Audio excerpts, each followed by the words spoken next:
Abraham, y no solamente Abraham, sino que posteriormente nosotros vemos al nieto de Abraham, llamado Jacob, también él hace un pacto con Dios y le dice: Señor, si tú me llevas y me traes, si tú estás conmigo, de todo lo que tú me diereis, el diezmo apartaré. Habían tres clases de diezmo. Es que estamos bajo la gracia y no estamos bajo la ley. Espérese, recuerde que hay que aclarar ese punto muy bien. Y sabemos que la ley de Dios se divide en tres. Están las leyes civiles, las leyes ceremoniales y las leyes morales. Pero el hecho de que tú no lo quieras hacer no te da autoridad para que tú descalifiques esta doctrina bíblica. Y no solamente, ¿qué dice la Biblia? ¿Cómo lo pongo en práctica? Bienvenido a Hablando de Sana Doctrina Podcast, un podcast de Preaching Jesus. Hay muchas doctrinas que son polémicas dentro de la iglesia y una de ellas, por supuesto, es el diezmo. Ahora, ¿será bíblico el diezmo?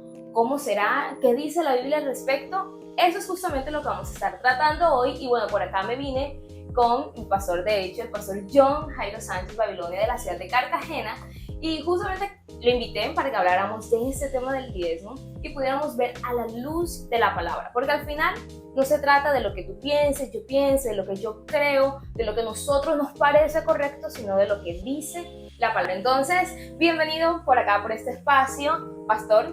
Muchísimas gracias, Karen, por esta invitación, y bueno, saludamos a toda la audiencia de este hermoso canal. Perfecto, entonces hace unas semanas, uno de los videos que subí ahí a redes sociales, alguien escribió justamente preguntando sobre el tema del diezmo y tenía algunas dudas y dije, bueno, qué chévere sería poder traer estas dudas justamente y mirarlas a la luz de la palabra. Entonces, lo primero y más importante, creo que podemos comenzar definiendo el diezmo. ¿Qué es el diezmo, pastor? Y ¿qué podemos entender por diezmo? Ok, la palabra diezmo viene pues del original, significa la décima parte.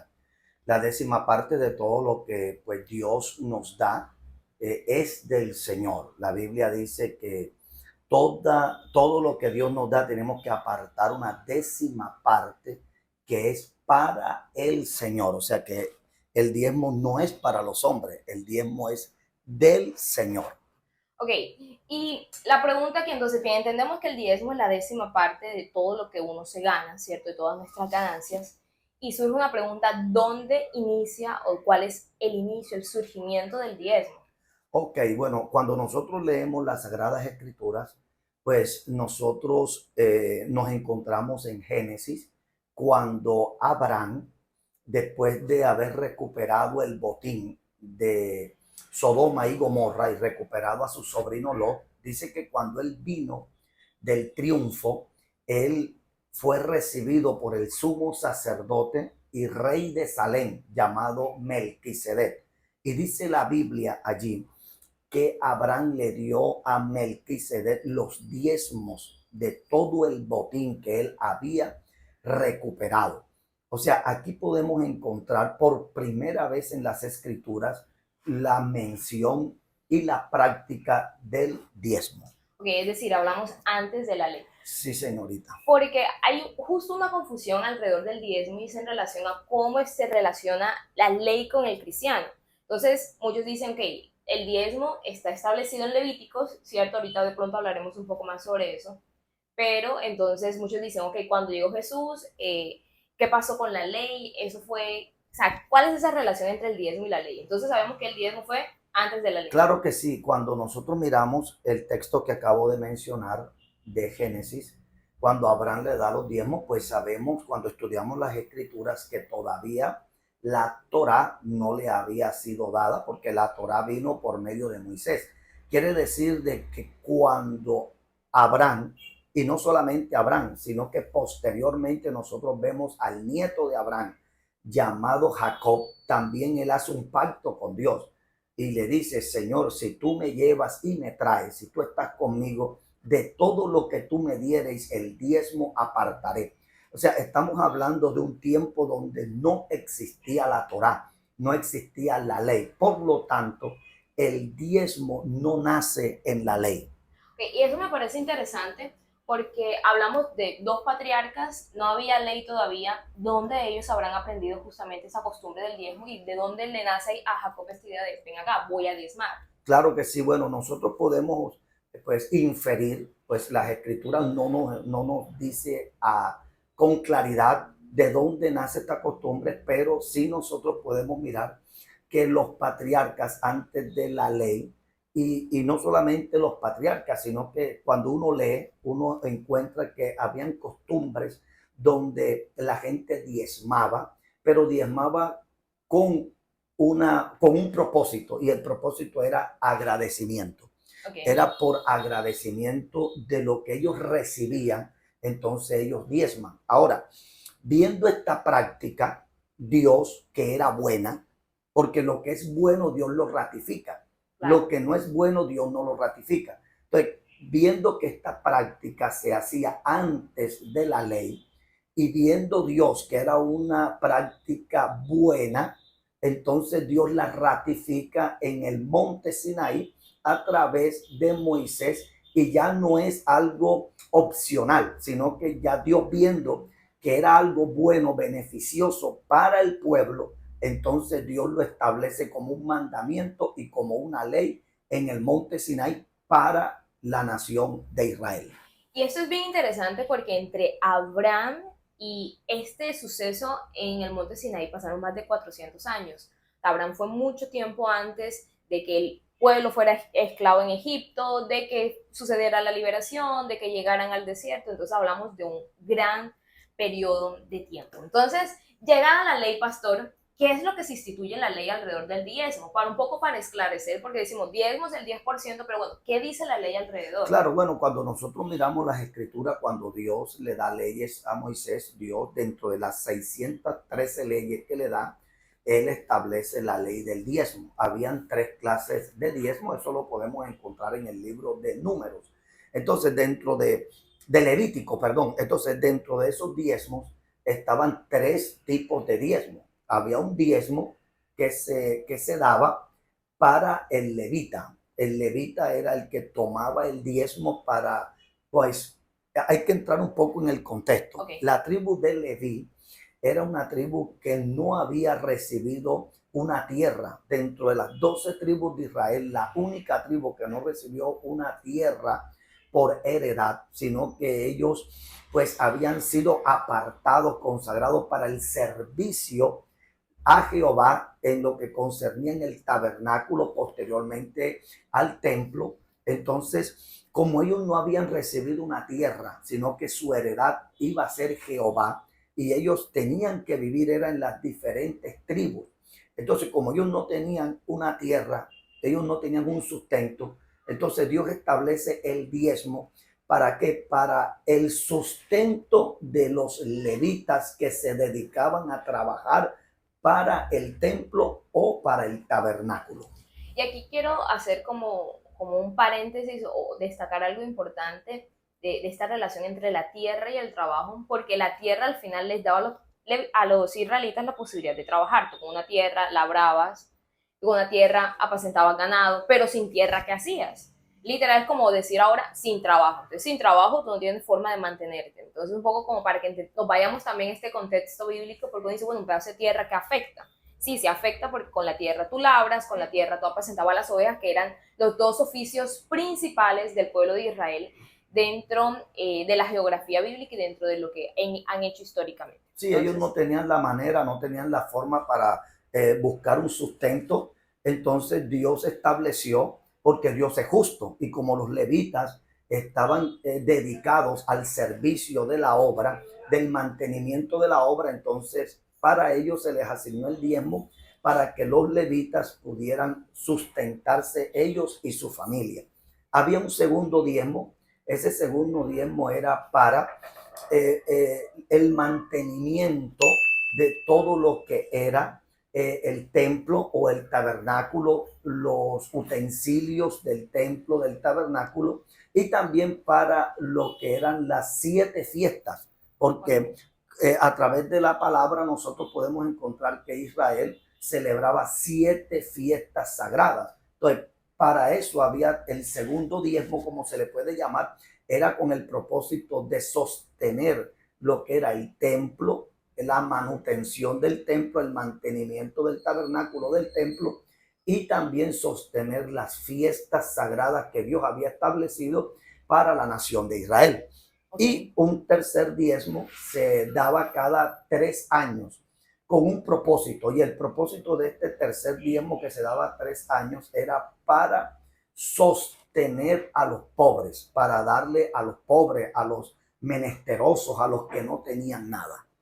Entonces hablamos de 3 propósitos en relación al diezmo. Primero, sostenimiento de los levitas, no tenían otro trabajo, ellos vivían y servían en la obra de Dios. Segundo, tenemos entonces el diezmo para poder mantener y sostener el templo y las fiestas que se realizaban en Israel, y un tercer diezmo que era el que se les daba a los pobres.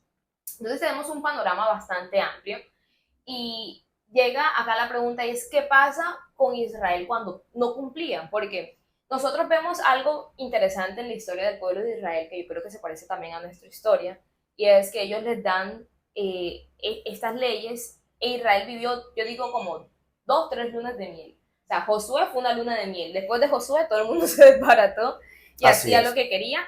Que lo dice específicamente, lo dice explícitamente la Biblia en el libro de Jueces, que era un tiempo donde cada quien hacía lo que le parecía. Así es. Llegó después el tiempo de los reyes, y en tiempos de David y Salomón se empezaron a cumplir, sobre todo en el tiempo de Salomón se empezó a cumplir la ley, yo digo una segunda luna de miel, pero después de la división del reino, vemos que el reino del norte, ellos se escacharon totalmente desde la entrada de Jeroboam con los becerros de oro, y en el reino del sur podemos ver algunos momentos de pequeñas lunas de miel con Dios. Ahora, ¿qué dice la Biblia al respecto de justamente estos episodios en donde ellos dejaban el templo y dejaban este deber con la casa de Dios? Bueno, cuando ellos descuidaban este compromiso que Dios había establecido, pues había ruina, venía pobreza, venía escasez para toda la nación de Israel. Eso lo podemos encontrar en el libro del profeta menor Ageo, cuando Dios levanta a Ageo en el capítulo 1 y le dice: ustedes trabajan mucho, recogen poco, se visten, no se calientan, comen, no se sacian, reciben su salario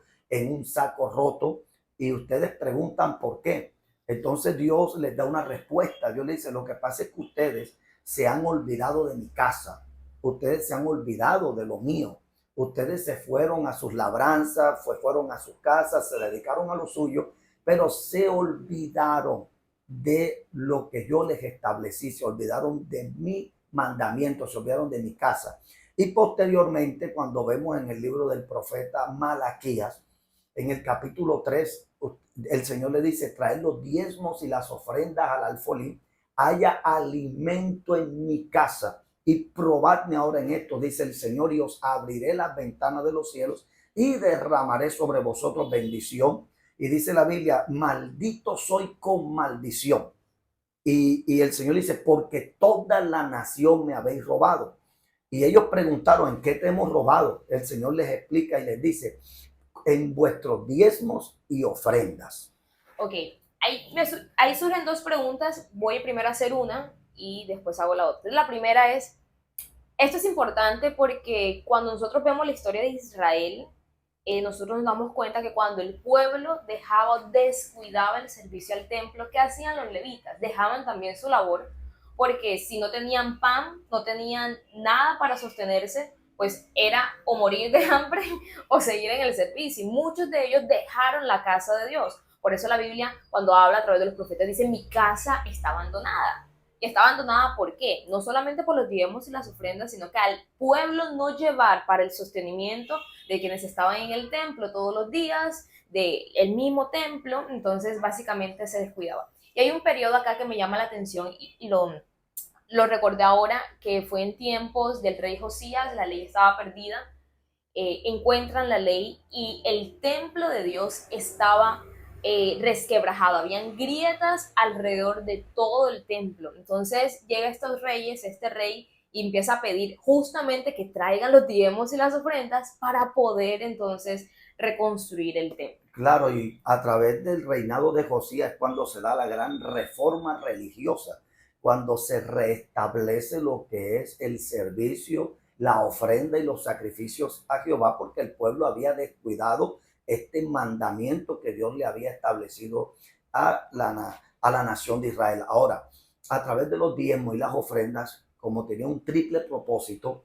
pues ya lo dijimos al principio, al dejar de diezmar, de ofrendar, lo que hacía el pueblo era, número uno, condenar a los levitas y a los sacerdotes que vivían de esas ofrendas y de esos diezmos. Y segundo, y tercero, ellos descuidaban la manutención del pobre, porque al no tener ellos los diezmos y las ofrendas, pues no podían sostener a las viudas, a los huérfanos y a los menesterosos del pueblo. O sea que el pueblo, que era lo que hacía al retener los diezmos, estaba privando de la bendición de Dios en la nación. Y eso me lleva a algo muy importante, y es que cuando Israel va cautivo a Babilonia y vuelven, muchos levitas no quisieron volver. Ahora, ¿por qué no quisieron volver? Esa es la pregunta. Pues no quisieron volver por lo que estábamos hablando en el momento de que el pueblo se había descuidado en traer sus ofrendas, en traer sus diezmos. Ellos estaban pasando necesidad y ellos durante los 70 años de cautividad en Babilonia, muchos de ellos pues consiguieron labranza, consiguieron su sustento y ellos no quisieron volver a Jerusalén a pasar la misma necesidad. Y es por esto que en el tiempo de Esdras, ya que muchos levitas que habían sido llamados y consagrados no estaban, entonces se hace una modificación. Esdras, el escriba, hace una pequeña reforma, por así decirlo. Entonces dice, bueno, ya que no hay levitas, entonces sino que están los sacerdotes, entonces el diezmo se los vamos a entregar al sacerdote. Wow, es decir, la ley que estaba o que se le dio a Moisés en relación al diezmo tuvo un cambio por un contexto específico que vivió el pueblo de Israel en Esdras, en donde se le daba directamente a quien estuviera a cargo del templo, es decir, el sacerdote de turno. Sí, señora, porque podemos entender en la Biblia que hay leyes que son apodísticas, como se dice, pero hay otras leyes que son casuísticas, que se producen por el momento, por la coyuntura que se está viviendo en el momento, que son casuísticas. Entonces, esas leyes casuísticas, ya que los levitas no quisieron volver, entonces ahí por esa coyuntura, por ese momento, Esdras, el escriba, tuvo que tomar esta decisión. Y dijo, bueno, ya que por lo que está pasando, por esta coyuntura, entonces vamos a entregarle los diezmos a los sacerdotes, que lo debido era a los levitas, y los levitas entregaban a los sacerdotes el diezmo de los diezmos para que ellos pudieran sustentar a su familia. Claro. Entonces, antes de pasar a creo que una de las preguntas más picantes por ahí que siempre todos hacen, y es, ¿qué dice al final el Nuevo Testamento? ¿O qué pasó en el Nuevo Testamento con el tema de los diezmos? Vamos un poco a recordar. Entonces, habían 3 tipos de diezmo. Bien, uno para el sustento de los levitas, porque ellos vivían de la obra del Señor. Segundo, para sustentar el templo y las fiestas de Israel, porque al final toda construcción necesita ser mantenida, ¿bien? Entonces, con esos diezmos se mantenía eso. Y tercero, con esto se sustentaban a los pobres, las viudas, los huérfanos en Israel. Esta ley que se dio allá en Moisés no nació en Moisés, podemos verla en los tiempos patriarcales, en Abraham y en Jacob, bien, pero Dios la ratifica a través de la ley. Llega la ley, pasa el tiempo, y cuando se vuelve, se regresa del cautiverio, como muchos levitas no regresaron, entonces sufre una modificación a cargo del escriba Esdras, en donde dice que ya no se va a dar a los levitas, sino a los sacerdotes. Con esto claro y este panorama un poco más despejado bíblicamente, amén, vamos entonces a la pregunta del millón, y es, bueno, ¿qué pasa con la llegada de Cristo? Porque hay una confusión, creo que dentro del entorno cristiano, y es cuál es la relación que tiene la ley y el cristiano moderno. Sabemos que algunas leyes sufrieron modificaciones cuando Jesús vino. Por ejemplo, cuando nosotros vamos a Mateo capítulo 5 y capítulo 6, que vamos al Sermón del Monte, Jesús realizó algunas modificaciones a la ley existente. Por ejemplo, oíste que fue dicho ojo por ojo, diente por diente, ¿cierto? Pero yo os digo, Jesús hablando, amad a vuestros enemigos. Entonces, el tema aquí es, ¿qué dice Jesús y qué dice el Nuevo Testamento alrededor de el diezmo y las ofrendas? Ok, bueno, cuando nosotros miramos en el Nuevo Testamento vemos la persona de Jesús.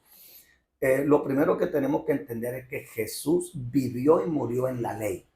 Y Jesús como judío, él cumplió toda la ley y los profetas. Okay. Entonces Jesús, cuando nosotros miramos con relación a la modificación que se da a algunas leyes, vemos a Jesús que nunca estuvo en contra de la práctica del diezmo. Es más, en Mateo capítulo 23, a la altura del verso 23, cuando él le habla a los fariseos, él le dice: fariseos hipócritas, ustedes que diezman, o sea, él habla, diezman la menta, el comino, pero se olvidan de la justicia, del amor y de la misericordia.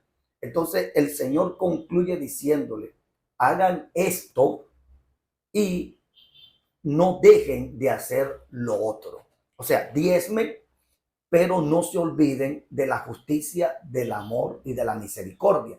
¿Por qué? Porque los fariseos, ellos diezmaban, pero se olvidaban de la otra parte, y era la justicia, el amor y la misericordia. Entonces el Señor los confronta y le dice: está bien, ustedes se jactan diciendo que diezman de todo lo que reciben, sin embargo se están olvidando también de algo importante. Entonces el Señor los confronta y le dice: ustedes hagan esto sin dejar de hacer lo otro. O sea, ahí está el Señor Jesús ratificando el diezmo. O sea, diciendo, no es que ustedes tienen que dejar de diezmar. Ustedes tienen que diezmar, pero sin descuidar el amor, la justicia, la misericordia. Ahora, cuando le trajeron una moneda, y le dijeron que si era lícito darle al César, pues tenemos que mirar el contexto en que estábamos. En los tiempos de Jesús, Israel estaba cautivo por el Imperio Romano y ellos debían pagarle un impuesto a Roma, al emperador, el César. Entonces, llevaron una moneda, le hicieron una pregunta capciosa y le dijeron: ¿es lícito pagarle al César o darle a Dios? Cuando ahí le estaban diciendo o darle a Dios, se estaba refiriendo a qué, que era lo de Dios. En Levítico dice que lo de Dios era el diezmo y era la ofrenda.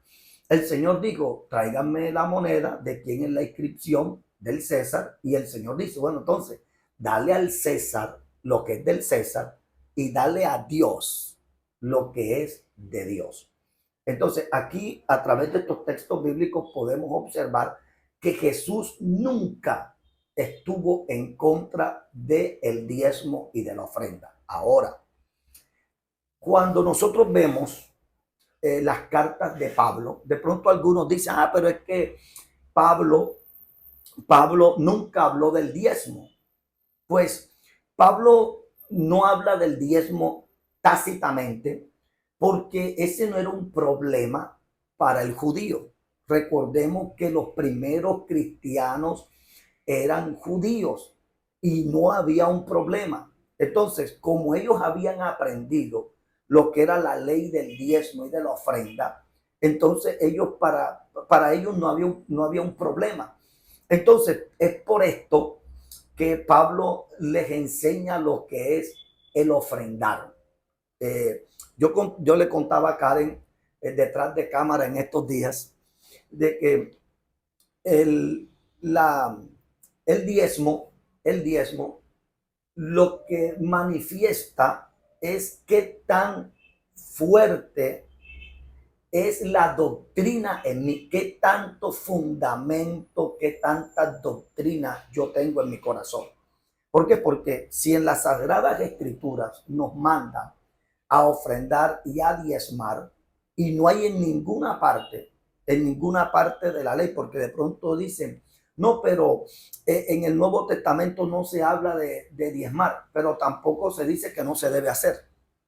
Claro. O sea, si no se dice diezma, entonces tampoco se dice no lo hagas. Totalmente. O sea que si no se dice no lo hagas, entonces quiere decir que esta ley todavía, este mandamiento todavía sigue vigente.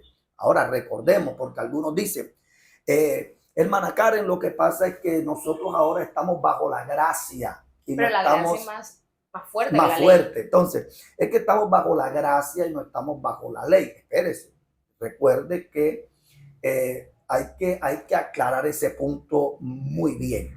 Porque cuando una persona dice, habla a la ligera y se expresa y dice, es que no estamos bajo la ley, sino en la gracia, entonces ¿a qué te estás refiriendo?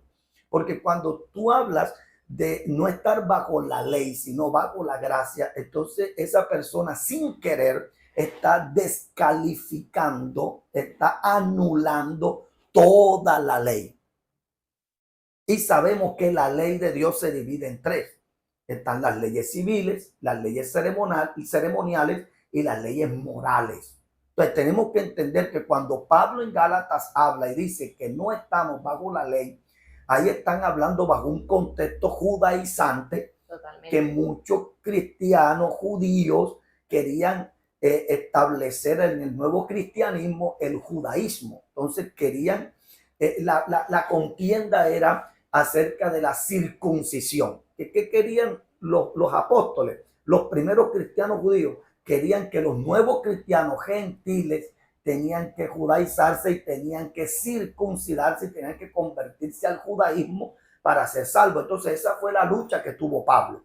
Pero cuando nosotros miramos las Sagradas Escrituras, todo lo que tiene que ver con la ley ceremonial todo era una sombra de Cristo. Todo lo que tenía que ver con las leyes ceremoniales, las fiestas, los sacrificios, las cómo acercarse a Dios. Cómo acercarse a Dios, todo era un tipo de Cristo. Ahora, cuando Cristo vino, por eso la Biblia llama a Jesús como el Cordero de Dios. He aquí el Cordero de Dios que quita el pecado del mundo. Ahora, bueno, eso es otro tema, pero estaban las otras leyes, que eran las leyes civiles y las leyes morales. Entonces, cuando una persona dice no estamos bajo la ley, sino que estamos bajo la gracia, por lo tanto, el diezmo, que está mal interpretado, dicen es de la ley, porque ahorita hablamos que el diezmo Abraham y Jacob lo practicaron antes de ley, sino que Dios lo ratifica como ley, lo establece como una ley, pero estaba antes de ley. Ahora, están las leyes civiles, no robarás. Claro. O sea que cuando una persona dice no estamos bajo la ley, sino bajo la gracia, entonces hoy se puede robar, porque esa ley quedó abolida, ¿no? Entonces, no matarás, que es una ley también civil, entonces está abolida. Cuando una persona dice que no estamos bajo la ley, o cuando la Biblia habla de no codiciarás a la mujer de tu prójimo, que no son leyes morales, entonces eso también está abolido. No, tenemos que tener mucho cuidado cuando se habla o se dice este tipo de cosas, porque hay que saber cuando la Biblia está diciendo que no estamos bajo la ley, sino bajo la gracia, bajo qué contexto. Ahora, Dios nunca en el Nuevo Testamento, Jesús ni los apóstoles, ninguno de ellos habló en contra del diezmo. O sea, si no habló en contra del diezmo, quiere decir que era una práctica que la iglesia hacía. Sí, y esto es importante porque hay muchos dichos que hoy tenemos dentro del cristianismo que cuando se sacan del contexto realmente pierden su esencia. Y cuando nosotros vemos Romanos, libro de Gálatas, que se explica justamente este sacrificio redentor de Cristo, que se cambió de la ley, porque en el Nuevo Testamento se especifica qué cambios hubo en la ley. Y nosotros vemos que lo que se cambió, como decía el pastor, es la ley ceremonial. Ahora, la pregunta es, cuando Pablo le dice a Timoteo, por ejemplo, escudriña las escrituras porque estas te pueden hacer sabio para salvación, ¿de qué escrituras se estaría refiriendo? Entonces aquí nosotros podemos ver, ven acá, Pablo, un contexto judío, ¿de dónde aprendió todo lo que le enseñó a la iglesia? ¿Cuáles eran las escrituras que le estaba diciendo a Timoteo? Por supuesto hablaba de la ley y de los profetas. ¿Por qué? Porque allí nosotros podemos encontrar algo que es bien importante que lo tengamos como cristianos y es el carácter de Dios. El carácter de Dios no cambia. El Dios de Abraham es el mismo Dios que existe hoy día. Entonces, como Dios no cambia, su esencia no cambia, su carácter no cambia, nosotros debemos de preguntarnos como cristianos ven acá, ¿qué es lo agradable delante de Dios que no cambia? Entonces, cuando nosotros vemos ese que es agradable delante de Dios que no cambia, encontramos entonces la ley. ¿Y qué es la ley? Es un reflejo de lo agradable y desagradable delante de Dios. Así es. Hacemos lo ceremonial, un poco para resumir, es cómo el pueblo de Israel se acercaba a Dios, ¿bien? Entonces, ¿cómo el pueblo de Israel se acercaba a Dios? Había un montón de sacrificios, había un montón de fiestas. Esto se cumplió en Jesús. Y Jesús ahora se convierte en ese medio para nosotros acercarnos a Dios. Pero no solamente estaba lo ceremonial, sino estaba lo civil. Cómo un hombre se relaciona con el hombre.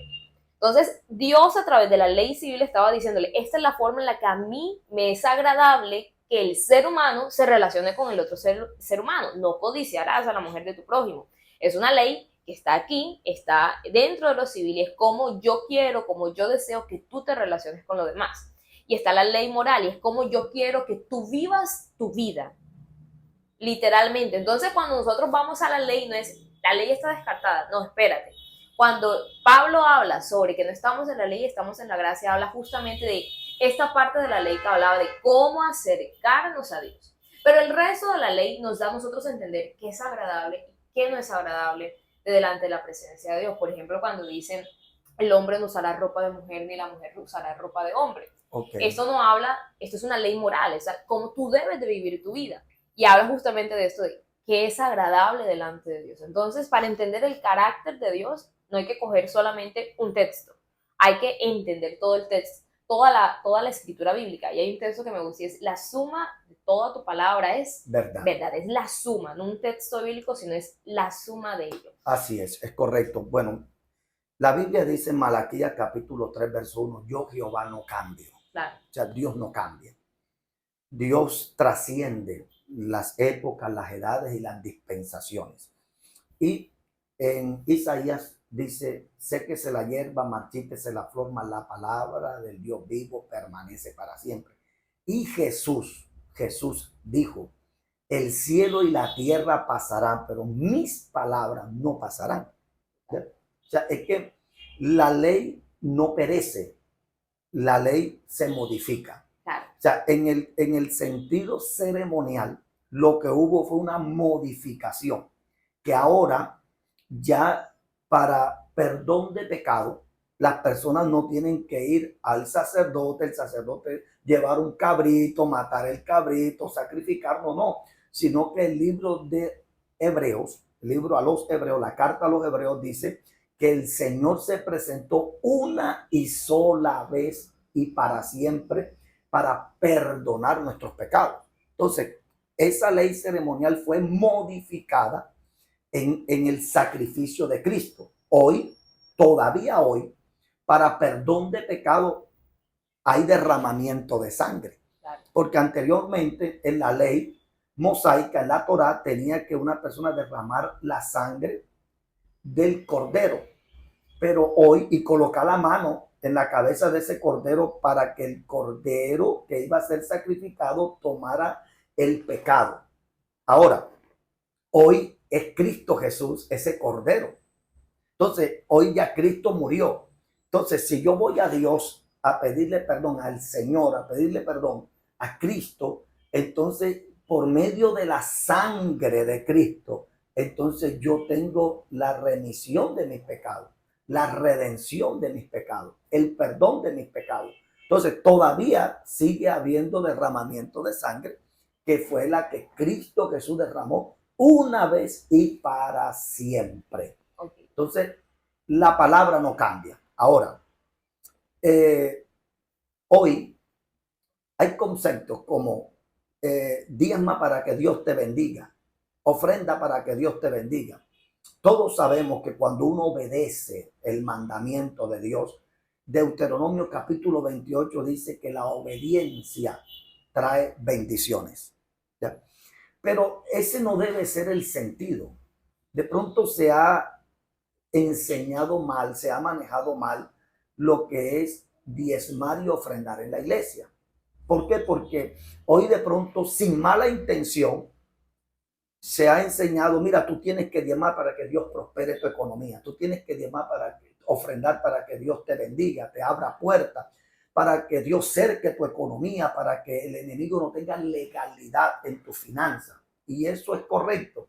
Pero ese no debe ser el sentido, o eso no debe ser la motivación para yo ofrendar, para yo diezmar. ¿Cuál es mi motivación? Yo siempre lo predico en la iglesia, o yo siempre lo hablo en la iglesia. Yo ofrendo no para que Dios me bendiga, yo diezmo no para que Dios me bendiga, sino que yo ofrendo en gratitud, yo ofrendo en obediencia. Porque si yo puedo traer una ofrenda, yo puedo traer un diezmo, yo lo hago porque Dios primero ha tenido en bien bendecirme. Ahora, para no dejarlo por fuera, el diezmo tenía un triple propósito que lo explicamos en el Antiguo Testamento. Okay. ¿Cierto que sí? Hoy, de pronto algunos dicen, sí, pero es que las funciones del diezmo hoy no son las mismas de antes. Ahora, algunos dicen o se escudan para refutar este tema lo que pasa es que los diezmos hoy es para enriquecerse al pastor. Pues uno no puede generalizar. No podemos tapar el sol con la mano y hay algunos ministros que de pronto sí han manejado mal las arcas de la iglesia. Pero, escúcheme bien, tu mala experiencia no te da autoridad de tu generalizar. La gente habla de sus experiencias. Hay gente que de pronto lastimosamente ha visitado lugares donde se han encontrado este tipo de malas prácticas. Entonces, como se han encontrado con este tipo de malas prácticas, entonces generalizan y dicen, todos los pastores se enriquecen o roban, y no es así. Yo no puedo hablar con base a una mala experiencia que yo haya tenido. Ahora, convertirlo en doctrina. Convertirlo en una doctrina. Que es aún más grave. Que es grave. No se diezma, no se ofrenda porque los pastores se enriquecen. No, espérate. Que lo hagan uno o dos no es el grueso de los ministros del evangelio. Ahora, los tres propósitos que había, las funciones del diezmo en el Antiguo Testamento todavía hoy están vigentes. En el Antiguo Testamento el diezmo era para el sustento de los levitas y sacerdotes que estaban a tiempo completo en el servicio del templo, de los sacrificios y de lo que era todo lo que tenía que ver con los ritos ceremoniales. Entonces, hoy, pues la Biblia dice, Pablo dice que el que vive, que el que ministra en el altar, viva del altar. Entonces, hoy tenemos en la iglesia, tenemos ministros de Dios, pastores, y no solamente pastores, hay evangelistas, no solamente evangelistas, hay salmistas, no solamente salmistas, sino que hay un equipo dentro de la congregación que viven para el servicio de la congregación y que a través de la ofrenda y del diezmo se le da un pago a esa persona por su servicio, porque están 100% consagrados al servicio de la obra del Señor. Claro, y de algo al final deben de vivir, ¿no? Porque o sea, tú necesitas hoy día el dinero para todo. Entonces, si quieren dar una buena calidad de vida a su familia, porque al final son personas que se casan, que tienen hijos y demás, necesitan al final del día tener de dónde poder hacerlo. Claro que sí. Entonces, la gente dice, ¿qué se hace con los diezmos y las ofrendas? Bueno, con los diezmos y las ofrendas se sostienen los ministerios que trabajan a tiempo completo en la obra del Señor, o por así decirlo, en la iglesia. Número 2, los diezmos y las ofrendas se utilizan para el mantenimiento del templo, del edificio físico donde se reúne la iglesia a adorar. Para el mantenimiento hay que mantenimiento en los equipos, los instrumentos, en la pintura, pagos de arriendo para los que no tienen de pronto un lugar propio, o en su efecto, si tienen un lugar propio, pagos de los impuestos, el impuesto predial que la iglesia paga, y la iglesia paga algunos impuestos acá pues en Colombia. pagamos el IVA, tenemos que pagarlo y otras cositas más.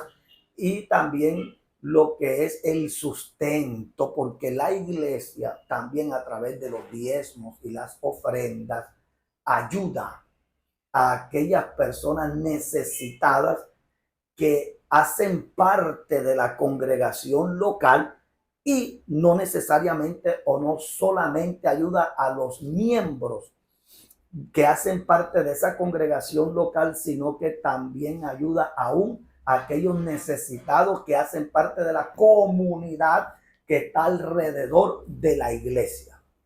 Muy bien, entonces con eso en mente me gustaría hacer como un breve resumen como para dejar los puntos claros. Tenemos entonces, muy bien, el diezmo comenzó antes de la ley como una práctica voluntaria a Dios lo ratifica como una práctica obligatoria dentro de su pueblo con estos tres propósitos que se acabaron de mencionar. Sufre una modificación con Esdras y llegado al Nuevo Testamento, que es donde inicia el periodo de la iglesia, muy bien, encontramos que Jesús de todas las leyes que sufrieron modificaciones nunca se refirió al diezmo, sino que al contrario, podemos ver que lo instituyó de cierta forma, por ejemplo, el caso de cuando hablaba con los fariseos, en relación al diezmo y la ofrenda. Entonces, vemos que Jesús no cambia la ley, tampoco los apóstoles. Cuando nosotros vemos las cartas del Nuevo Testamento, encontramos que sufren modificaciones. Y si hubiera habido la necesidad de que se modificara esta parte de la ley, pues se hubiera modificado, porque justamente eso es lo que hicieron los apóstoles en el Nuevo Testamento. Entendiendo que la ley no prescribe, es decir, la ley no deja de ser, sino que la ley se modifica. Entonces, bíblicamente conocemos que la ley se divide en tres. La parte ceremonial, que es como uno se acercaba a Dios, cambió con el sacrificio de Jesús. La ley civil sigue en pie y la ley moral sigue en pie. La ley civil entendiéndola en cómo yo me relaciono con mi prójimo y la ley moral en cómo yo debo vivir mi vida para agradar a Dios. Entonces sigue en pie. Ahora, volviendo un poco a la ley, el diezmo tenía tres propósitos claves, ¿cierto? Sostenimiento de los ministros, de los levitas, tenía sostenimiento del templo y tenía sostenimiento de los pobres. Y esos tres propósitos hoy día se siguen cumpliendo en medio de la iglesia. De hecho, Pablo, hablando en medio de sus cartas paulinas, él decía, yo puedo exigir como ministro de Dios, que trabajo a tiempo completo para la obra, que ustedes como iglesia me sostengan.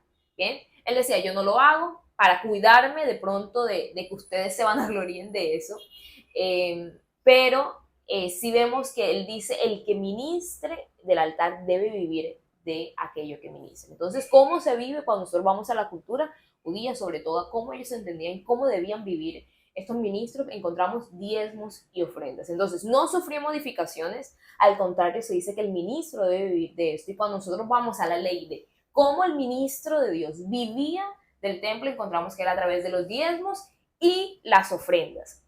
Entonces, hoy día el diezmo y la ofrenda cumple los mismos tres propósitos. Sostenimiento de aquellas personas que trabajan a tiempo completo en la obra del Señor. Sostenimiento del templo, porque hay que pagar arriendo, hay que pagar servicios, aire acondicionado que tienes en tu iglesia, eso no es gratis. Afinia, aquí en la costa caribe colombiana, no regala luz eléctrica. Eso hay que pagarlo, pero también nosotros hablamos de que ayudan para el sostenimiento de las personas que están en necesidad dentro de la congregación. Y hay muchas personas, pastor, que de pronto como no ven las obras sociales que se hacen en la iglesia, y cuando hablo de iglesia no hablo de esta iglesia, sino hablo de iglesia en general, piensan que este propósito de ayuda a los pobres no se está cumpliendo. Sin embargo, la Biblia dice, lo que hace tu mano derecha, que no sepa la mano izquierda. Entonces, podemos bíblicamente entender que no hubo un cambio en la ley del diezmo, que el diezmo sigue vigente y los propósitos del diezmo siguen vigentes. Y esto me lleva a un siguiente punto, pastor, y es, ¿por qué a nosotros como seres humanos se nos da tan difícil el diezmo? Claro, lo que pasa es que como seres humanos tenemos un defecto y es que nos apegamos a lo material. Tenemos un apego a lo material y una de las cosas, pues el Señor o Pablo le dice a Timoteo que la raíz de todos los males es el amor al dinero. Entonces, nosotros todos como seres humanos tenemos la tendencia a pegarnos a lo material y cuando hablo de lo material, sobre todo al dinero. y el dinero se convierte en un ídolo, se convierte en un Dios. Entonces, Dios no necesita de nuestro dinero. La Biblia dice que de Él es el dueño del oro y el dueño de la plata. Dios no necesita de eso. Sin embargo, Dios ratificó los diezmos y las ofrendas. ¿Para qué? Para que nosotros como cristianos, como hijos de Dios, no nos apeguemos a lo material. Es más, Jesús dijo, no hagas tesoro en la tierra donde la polilla y el orín corrompen. No es que no es bueno que tú tengas una casa, un carro. No está hablando de eso, está hablando de que tú no te puedes apegar. O sea, tú no puedes hacer de eso tu Dios. Tu vida no puede depender de eso, sino que tú tienes que siempre tu vida depender del cielo. Entonces, esto es una forma, una manera para que a través de los diezmos y las ofrendas nosotros aprendamos a despojarnos, a desapegarnos de lo terrenal para que podamos vivir apegado a lo celestial. Claro, porque al final no el diezmo o lo que es de Dios no es solo el diezmo, sino al final es todo, porque todo lo hemos recibido de parte de Dios. Y hace unos días hablando con el pastor del tema, él me decía que al final si nosotros entendiéramos la importancia del diezmo y la importancia de la ofrenda, entendiendo la ofrenda como un acto voluntario, lo que tú voluntariamente le das a Dios, de hecho le daríamos mucho más porque todo lo que tenemos hoy día no es por nuestros propios talentos, sino porque al final Dios nos bendice y Dios nos prospera. Así es, así es. Yo he aprendido algo dentro de los años que tengo de ministerio, pues particularmente la iglesia que pastoreo, ningún hermano puede decir que se le obliga a diezmar y a ofrendar. A ninguno se le llama, a ninguno se le cobra el diezmo o se le cobra la ofrenda. No, enseñamos que esto es un compromiso personal que tiene cada creyente con Dios, si lo quiere hacer o si no lo quiere hacer. Porque en última, el beneficiado o el no beneficiado va a ser la persona que lo hace o que no lo hace. Entonces, yo siempre he aprendido que la obra de Dios siempre la va a sostener. La obra de Dios nunca va a decaer, porque el que sostiene la obra de Dios es el Señor. Ahora, si todo cristiano entendiera la importancia de lo que es diezmar y ofrendar, pues, y todos ofrendaran y todos diezmaran dentro de la congregación local donde se congregan, pues se puede, pues, propagar con mayor eficacia el evangelio de Jesucristo. Porque, aunque usted no lo crea, aquí en la tierra, para predicar y propagar el evangelio de Cristo, se necesita dinero. Es más, cuando nosotros estudiamos el ministerio terrenal de Jesús, algunos dicen, no, lo que pasa es que el Señor era pobre. No, o sea, era tan pobre que necesitó un tesorero. ¿Qué pobre necesita un tesorero? De hecho, en la Biblia habla de que había mujeres que sostenían Había mujeres que sostenían el ministerio y que Jesús tenía una persona llamada Judas Iscariote, que era el que manejaba las finanzas. Ahora, entonces, ¿qué se hacía con esas finanzas? O sea, había tanto que dice Juan que Judas sustraía de la bolsa. O sea, es más fácil sustraer cuando hay cantidad, claro, que cuando no hay cantidad. O sea, 3 pesos se notan. Pero entonces, 100 pesos, 3 pesos no se notan. Exacto. Entonces, aquí podemos mirar de que aún dentro del ministerio de Jesús había gente que sostenía la obra de Dios. Yo siempre digo, Karen, que bueno, usted como cristiano dice, hombre, yo no quiero diezmar. Ok, ya eso es un asunto personal suyo con Dios. Pero si usted no lo quiere hacer o usted no ha entendido esta enseñanza, como hablábamos el día miércoles acerca de que si la palabra de Dios no se te ha revelado en ese punto, pues no lo hagas. Pero el hecho de que tú no lo quieras hacer no te da autoridad para Así que es. tú descalifiques esta doctrina bíblica. Y no solamente es descalificarla, sino que entonces ahí vemos lo que, digamos, esta advertencia que se encuentra al final en Apocalipsis, es que le están quitando a la palabra de Dios, porque es que la palabra de Dios ya está. Y si los apóstoles no hicieron un cambio, si Jesús hizo un cambio, bueno, ¿qué autoridad tenemos nosotros para venir entonces a cambiar lo que dice la palabra para ajustarla a nuestra conveniencia? Y no debe ser así. Si algo debe ocurrir es que nosotros debemos ajustar nuestra vida a la palabra y no intentar ajustar la palabra a nuestra conveniencia. Y de pronto un poco para cerrar ya la conversación del día de hoy, debemos recordar lo siguiente, y es que en el Antiguo Testamento podemos ver que el diezmo y la ofrenda tenía una serie de beneficios. La Biblia dice que se abrirían las ventanas de los cielos y se derramaría bendición hasta que sobreabunde, que Dios mismo reprendería por nosotros al devorador. ¿Cierto? Entonces, esas mismas bendiciones que están en el Antiguo Testamento, como esto sigue vigente, también estas bendiciones están vigentes para el cristiano de hoy en día. Entonces, el diezmo y la ofrenda al final es algo que sigue vigente, sigue de pie, sus bendiciones siguen vigentes y si queremos nosotros entender el poder de esto, la misma palabra nos dice, probadme ahora en esto. Es decir, no lo decimos nosotros, lo dice Dios hablando, probadme ahora en esto, porque al final creo que es importante que nosotros le digamos al Espíritu Santo, necesito que me enseñes y que me reveles lo que enseña tu palabra. Y Dios mismo dice, pruébame para ver que se cumplan estas bendiciones en tu vida. Y hay algo interesante, pastor, es que hay muchas personas inconversas que han entendido esto y diezman. Así es. Y lo hacen y tienen unas muy buenas finanzas. Y hay personas dentro del pueblo de Cristo que no lo hacen y sus finanzas están destruidas. Eso es correcto. Y aquí me hace recordar un testimonio. Yo hablaba con una hermana en Cristo. Y ella me decía que su esposo en un momento dado dejó de diezmar, de ofrendar. Y justamente todas sus finanzas empezaron a caer. Ella dice, eso fue lo peor que me pasó.